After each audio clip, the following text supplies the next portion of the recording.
Everyone, good evening. उम्मीद करती हूँ आप सभी अच्छे होंगे और स्वस्थ होंगे।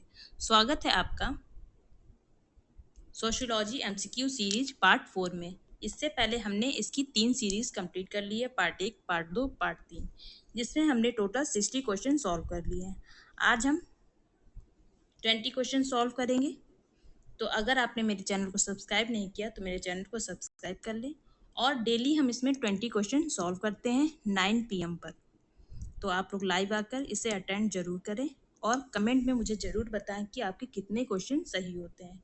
बहुत से बच्चे कमेंट करते हैं और बहुत से बच्चे ऐसे भी हैं जो लाइव क्लास देखते हैं। तो उसमें से नाम है सुमन तिवारी, जो हमेशा ही एमसीक्यू सीरीज़ का लाइव क्लास देखती हैं। उसके अलावा सीता देवी और कुछ बच्चे ऐसे हैं जो वीडियो पर कमेंट करते हैं और मुझे सपोर्ट करते हैं। उनमें हैं बबलू कुमार, शोभनी बुवाल, प्रेमपाल मौर्य और आयुमणि। तो आप लोग का साहृदय धन्यवाद जो आप मेरा सपोर्ट कर रहे हैं और मेरी वीडियोस को देख रहे हैं और मुझे प्रेरित कर रहे हैं और वीडियो बनाने के लिए। तो इन सभी का साहृदय धन्यवाद बहुत बहुत।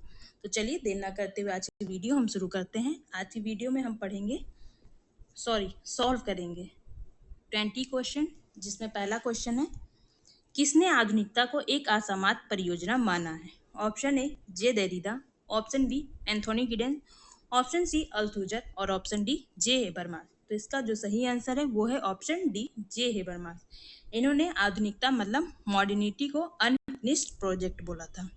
नेक्स्ट क्वेश्चन है, युवक मार्क्स और परिपक्व मार्क्स के ज्ञान मीमांसीय अंतराल की अवधारणा को किसने लोकप्रिय बनाया?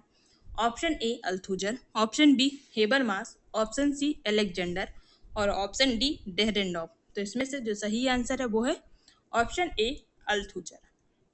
नेक्स्ट क्वेश्चन है, निम्नांकित में से कौन मिशेल फूको की रचना नहीं है? Option A forms of talk, option B history of sexuality, option C madness and civilisation और option D discipline and punish. तो इसमें से कौन सी पुस्तक मिशेल फूको के द्वारा नहीं लिखी गई है? तो ऑप्शन ए हमारा सही होगा, ये मिशेल फूको के द्वारा नहीं लिखी गई है। बाकी history of sexuality, madness and civilisation, discipline and punish, ये तीनों ही पुस्तक मिशेल फूको की है। आप मुझे कमेंट बॉक्स में बताएं कि ये पुस्तक किसकी है।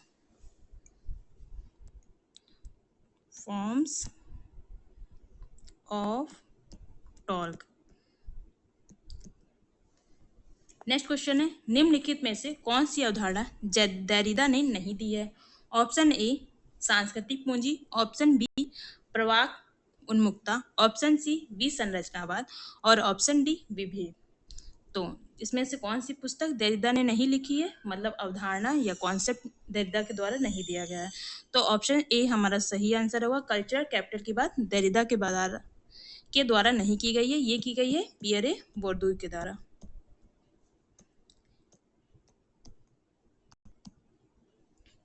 इनको सांस्कृतिक संरचनावाद भी कहते हैं। नेक्स्ट है मिलान का है, इसमें लेखक दिए गए हैं और उनकी पुस्तक दी गई है। तो चलिए मिलान कीजिए। Option A Anthony Giddens, option B Michel Foucault, option C है जैक्स देरिदा और ऑप्शन डी है लुइस अल्थुजर। इसमें से बताइए कौन सी पुस्तक किसकी है? तो एंथोनी गिडेंस की पुस्तक है। तो इसमें से सबसे पहले सही आंसर आप लोग कमेंट में कीजिए क्या है। सही आंसर है बी। कैसे? तो आइए चलिए बताते हैं। मैं एंथोनी गिडेन, इनकी पुस्तक है the constitution of society. Michel Foucault की पुस्तक है the order of things. Jacques Derrida की पुस्तक है the writing of difference. And for Marx किसकी है? लुइस अल्थुजर की। इसलिए हमारा जो आंसर सही होगा वो बी सही होगा। नेक्स्ट क्वेश्चन,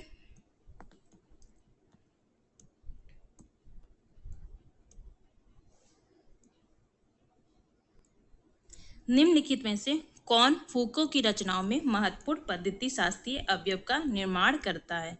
ऑप्शन ए संरचनाकरण सिद्धांत, ऑप्शन बी पुरातत्व ज्ञान, ऑप्शन सी सांवृतिक परिप्रेक्ष्य और ऑप्शन डी सांस्कृतिक अनुक्रियावाद। तो आप बताइए फूको की संरचनाओं मतलब जो इन्होंने थ्योरी लिखी है, बुक्स लिखी है, उसमें कौन सा मेथोडोलॉजी आपको दिखती है? तो हमारा जो सही आंसर है वो है ऑप्शन बी पुरातत्व ज्ञान। नेक्स्ट क्वेश्चन है, गिडेन संरचनाकरण के अपने सिद्धांत में किस अवधारणा का प्रयोग करते हैं? ऑप्शन ए द्वैत विश्लेषण का, ऑप्शन बी दोहरी भूमिका का, ऑप्शन सी संरचना द्वैत का और ऑप्शन डी संरचनात्मक द्वैत का। तो इसका जो सही आंसर है वो है ऑप्शन सी संरचना द्वैत का। नेक्स्ट क्वेश्चन है, किनके लिए सही अर्थ में संकेत को अनिवार्यता किंतु अपर्याप्त रूप से हमेशा विलोपन के अधीन होना चाहिए? Option A Louis Althusser, option B Michel Foucault, option C Anthony Giddens और ऑप्शन डी जैक्स देरिडा। तो इसमें जो सही आंसर है वो है ऑप्शन डी जैक्स देरिडा। और आप लोग से एक ये भी निवेदन है, अगर आपको लगता है कि कोई क्वेश्चन का आंसर मैंने गलत बताया तो आप कमेंट बॉक्स में बेझिझक मुझसे बोल सकते हैं।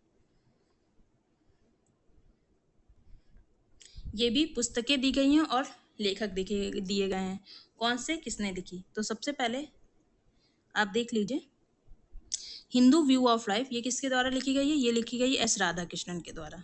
डिस्कवरी ऑफ इंडिया ये किसके द्वारा लिखी गई है? जवाहरलाल नेहरू के द्वारा।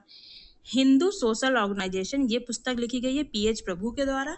और सोसाइटी इन इंडिया ये पुस्तक लिखी गई है डीजी मंडेल बॉम के द्वारा। तो हमारा कौन सा ऑप्शन सही होगा? ए का 2, बी का 1। ए का 2, बी का 1, ये हमारा पहला ही आंसर सही है, आप मैच कर सकते हैं।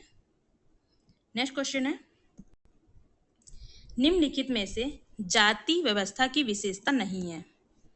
ऑप्शन ए पदानुक्रम, ऑप्शन बी वंशानुगत पेशा, ऑप्शन सी बहिर्विवाह और ऑप्शन डी अस्पृश्यता। तो इसमें से जाति की विशेषता कौन सी नहीं है?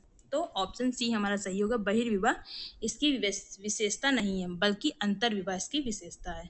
पदानुक्रम, वंशागत पेशा, अस्पृश्यता ये सभी जाति की विशेषताओं के अंतर्गत आएगा।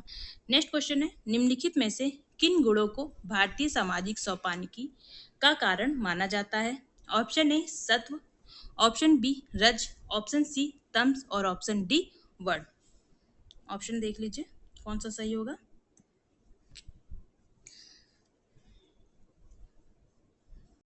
ये मैंने अभी कल ही के वीडियो में पढ़ाया भी है ये क्वेश्चन।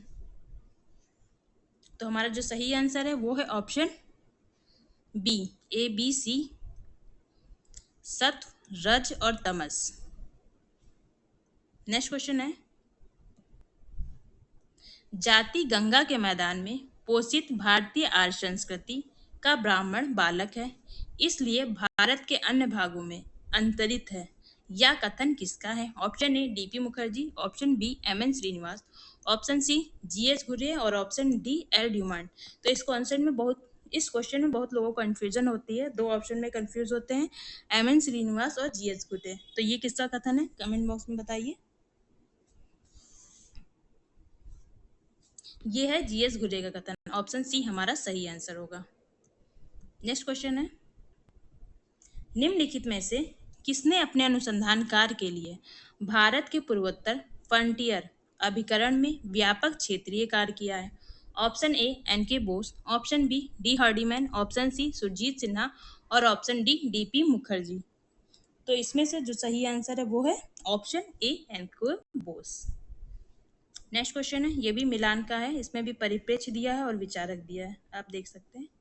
तो इसमें बताना है पुस्तक दृष्टि और क्षेत्र दृष्टि, सभ्यतात्मक दृष्टि और उपाश्रित दृष्टि, किसका कौन सा परिप्रेक्ष्य है, मतलब पर्सपेक्टिव है।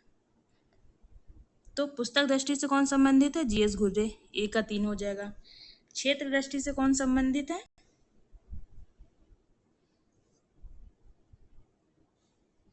एससी दुबे हो जाएगा। सभ्यतात्मक दृष्टि से सुरजीत सिन्हा संबंधित है और उपाश्रित श्रेणी दृष्टि से डेविड हर्डीमैन। तो मिलान कर लीजिए, ए का 3, ए का 3 इसमें भी है और ए का 3 इसमें भी है, फिर बी का 4।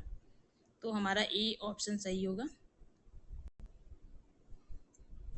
नेक्स्ट क्वेश्चन है, यदि एक महिला दिवंगत पति के भाई से विवाह करती है, उसके लिए उपयुक्त शब्द कौन सा है? ऑप्शन ए शाली विवाह, ऑप्शन बी देवर अधिकार विवाह, ऑप्शन सी भुआ अधिकार विवाह और ऑप्शन डी मातुल्य विवाह।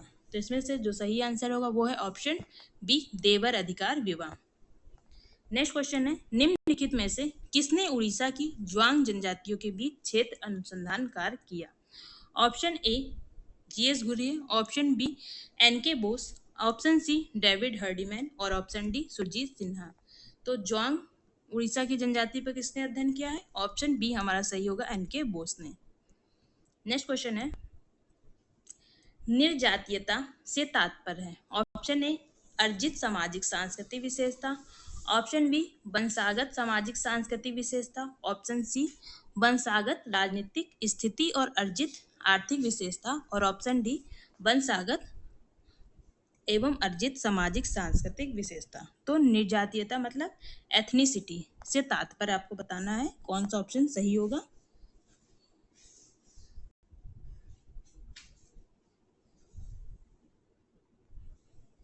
तो हमारा जो सही आंसर है वो है ऑप्शन बी वंशागत सामाजिक सांस्कृतिक विशेषता।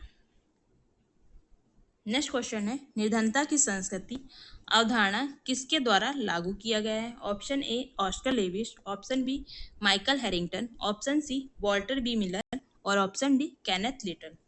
तो इसका जो सही आंसर है वो है option A Oscar Lewis. Culture of poverty की बात इन्होंने की है। नेक्स्ट क्वेश्चन है, आशीष बोस अपनी किस अवधारणा के लिए सुप्रसिद्ध है? ऑप्शन ए जनसांख्यिकी संक्रमण, ऑप्शन बी जनसंख्या विस्फोट, ऑप्शन सी बीमारू राज और ऑप्शन डी सतत विकास। तो इसमें कौन सम्मिलित है? ऑप्शन सी बीमारू राज से।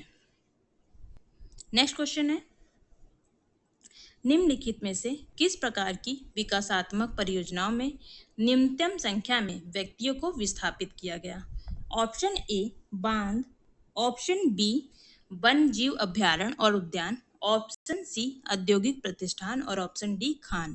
तो इसमें से जो हमारा सही आंसर है वो है ऑप्शन बी वन जीव अभ्यारण्य और उद्यान। तो कमेंट बॉक्स में जरूर बताएं कि आपके कितने क्वेश्चन सही हुए। और आज की वीडियो देखने के लिए आपका बहुत बहुत धन्यवाद। कल मिलते हैं फिर इसी टाइम पे। Bye bye, thank you.